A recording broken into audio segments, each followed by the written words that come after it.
Hi, I'm Jackie Kelly and I'm the Healthy Club Officer for Skerries Harps. Over the years, we have had so many female members that have been the driving force behind our club, both on and off the field of play.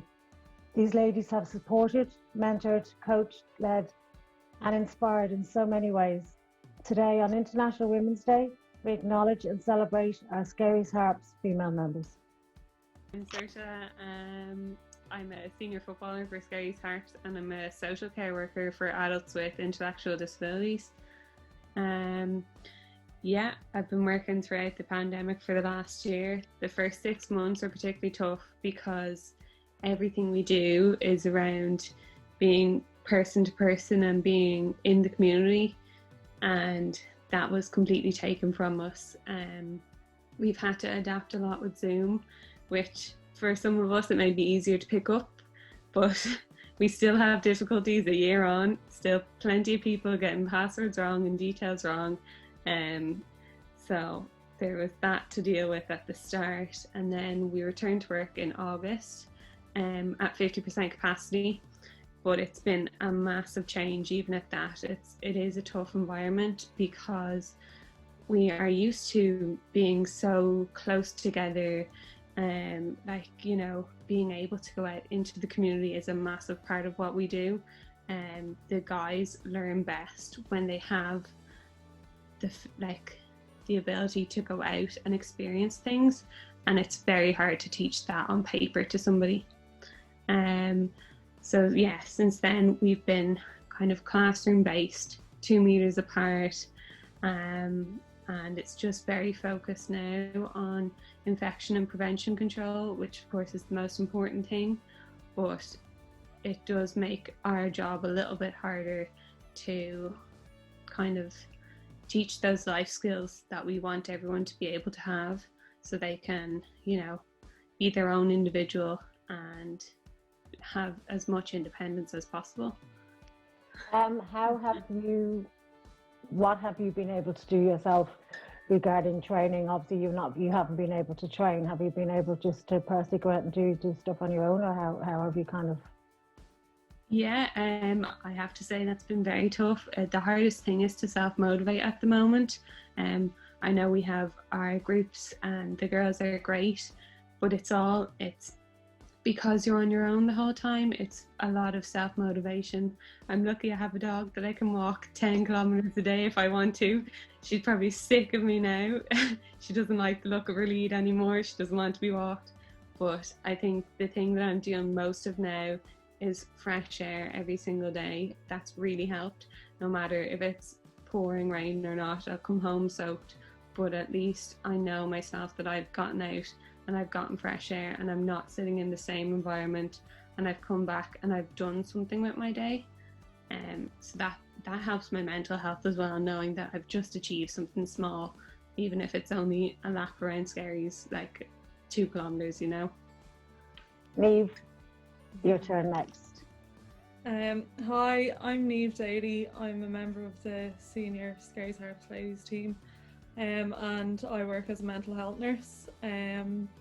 So I suppose over the course of the pandemic, I've been working away, and kind of business as usual for us. But I suppose just with the added pressure of COVID and trying to keep it out of our work environment, and obviously PPE and all has become kind of secondary to like what we do, and it's an everyday thing now, and I think you nearly it's like second nature now, I suppose, in that way. I suppose initially my start with kind of the whole pandemic experience was a rocky one. Last March, my mum contracted COVID, and she was hospitalised, so she was quite unwell, and I suppose that gave me kind of a stark reality of how severe COVID can be. She was a perfectly healthy woman, like no major conditions or anything like that, and it was just I suppose how quick it kind of took over. It was kind of frightening, and fortunately she's fine, and she was discharged from hospital after about a week, and she's doing well, but it was a scary road for her, and I suppose it's given me a good learning for my job and for everything I do around the pandemic, that how dangerous it can be, and just to try and keep everyone safe. And I know at times it can be mentally very draining, and we're all suffering in other ways, but I suppose that just gave me the drive to kind of keep on going with the restrictions and trying to keep everyone safe. And it was especially good for work. I knew how dangerous and how much I needed to keep others safe. Niamh, what do you, the same question then again, how do you mentally keep yourself well and mentally and in second and third now, I've been kind of trying to motivate myself.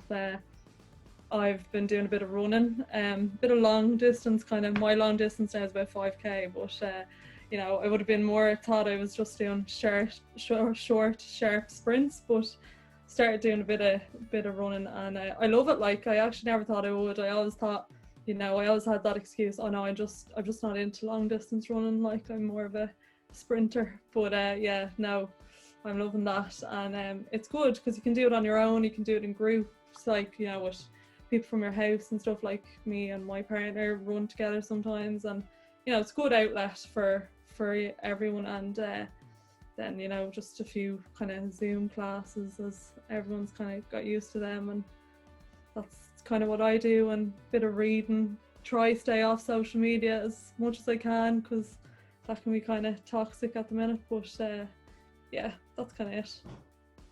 And would you have anything, like, is there anything, I suppose, from a job perspective that you'd like to kind of say to people, any words of kind of of advice? I suppose, like, from the mental health perspective, I totally understand that it's this is, I think, psychologically been one of the probably worst things that people have had to go through in their life. Like, it's very isolating, it's extremely tough. But I suppose routine is just so important. It's just putting something meaningful into your day, and I know it's so easy to get kind of wrapped up in the negativity of it, and the kind of never seeing the light at the end of the tunnel, and like, I suppose like the kind of blame game of who's responsible. But unfortunately, it's kind of the circumstances that we are in. And I suppose for me, I think a routine is just so important to keep yourself going, and I suppose just to hold on to hope as well. Like, I know it's hard, but I think, like, there is better days coming, and we will see the other side of this. And I suppose I'd hope, like, in a couple of months' time, we could look back at this with fond memories, like saying, like, we did all hold on to hope and stuff. So I'd hope people remain hopeful, as hard as it can be. Have your bad days, but just don't let them fester, and start a new day the next day and with a new plan and a fresh head and stuff. And then I suppose in the context of the virus, just, I think everyone just maintain the simple things like hand hygiene, wear your mask, social distance, and keep your your group small and things like that. And I think it's still another few hard weeks ahead of us, but I do think that come the middle of or the end of summer, we could see a lot of new horizons coming. So hopefully everyone hold on. Cheers, Niamh. Thanks for that. Louise, Byrne, talk to us, my dear. Yeah. So I'm the Games Promotion Officer in Skerries Harps. I've been there 4 years now, so I am from Monaghan. So I suppose my role in terms of, since let's say last March, we didn't think we'd still be here, but I'm still trying to promote GA as best I can, albeit virtual. So I suppose last April then would have been the start of a lot of virtual sessions. So particularly the academy group was maybe one of the first groups to go to virtual training. So they were on a Saturday morning, and then it progressed to having a number of teams during the week. So I was doing about 3 or 4 sessions every evening and Saturdays, just trying to keep the children into their skills. Again, the glorious weather we had last March and April, it was easy to do that. It got people out the house, it got maybe parents involved, and hopefully there are memories that the children will cherish going forward. in more recent times, then again, we didn't think we'd have maybe a third wave, but I suppose still the virtual sessions are keeping going. And maybe just one recent challenge there that's been done is the Fitness February challenge, where people were clocking kilometres. Now, we weren't looking for Strava proof or anything like that, we were trusting them on their word, but it was hopefully getting people outside the house doing some skill sessions, and it was also tracking healthy eating and the hours of sleep they were getting. So again, I think the under 16 girls came out on top on that one, but overall I think it was 24,000 kilometres covered between all the teams in the club for the 4 weeks of February, and again I think it was over 2,500 skill sessions done. So again, hopefully as we become closer to coming back on the pitch, that will stand to them as well, and again that hopefully it encouraged one or two people to become a little bit more active, and again maybe impacting the bigger family rather than just the child that played at under 11s, under 12s, or whatever age group. Yeah, just so how during all of this did you end up doing training courses, should I say, for Defence Forces in Syria?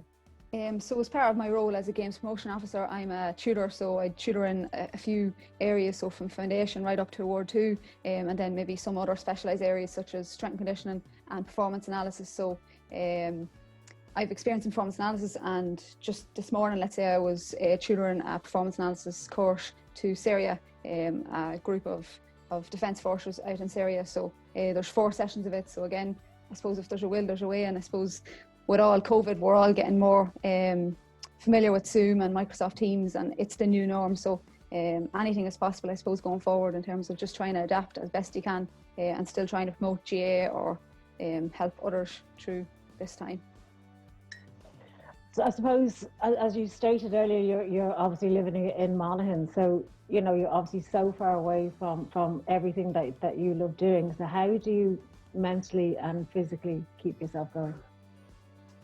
Yeah, so obviously, like when I'm in, let's say, based in Skerries, I'm coaching in the schools, I'm doing coaching courses in the evenings, I'm running the academies on Saturdays and camps and at different times of the year. So it's just changing that face-to-face aspect to try and get your message across in other ways, be it resources, being upskilling coaches that they can use this time wisely. So maybe when they do return to the pitch, that they've reflected on their coaching aspects, or the children have practiced various skills and that they've improved. And hopefully, again, it was just trying to encourage people to get a little bit more active in these times.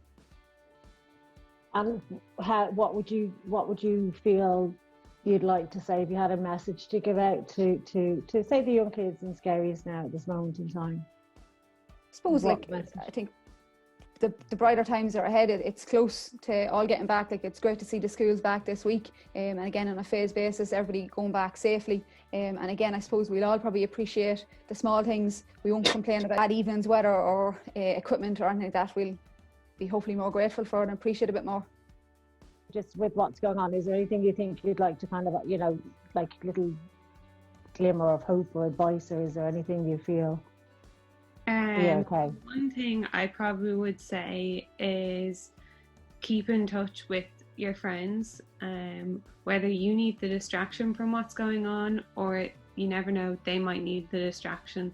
Everyone's day seems to be very mundane, we're doing the same thing, but no matter what you do, whoever you're keeping in touch with, it helps yourself or it's helping somebody else out, and that's the most important thing at the moment, that we can get through this together. Skerries are full of different teams, we're all in this together, and we just need to look out for each other.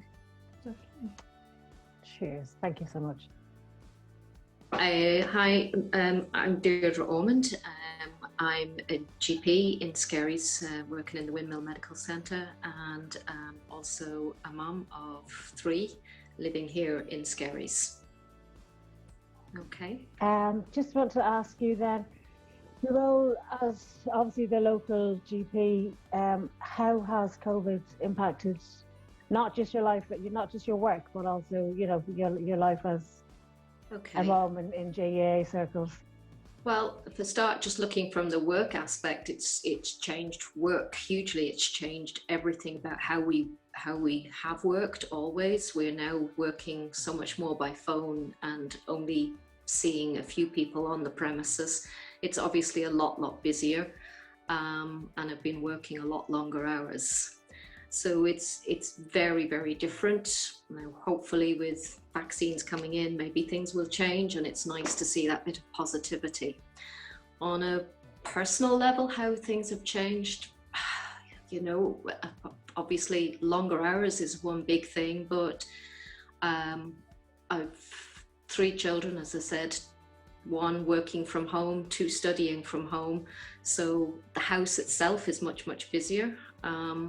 And then there isn't the usual escapes or things that you would do to relax, that those avenues aren't as easily open.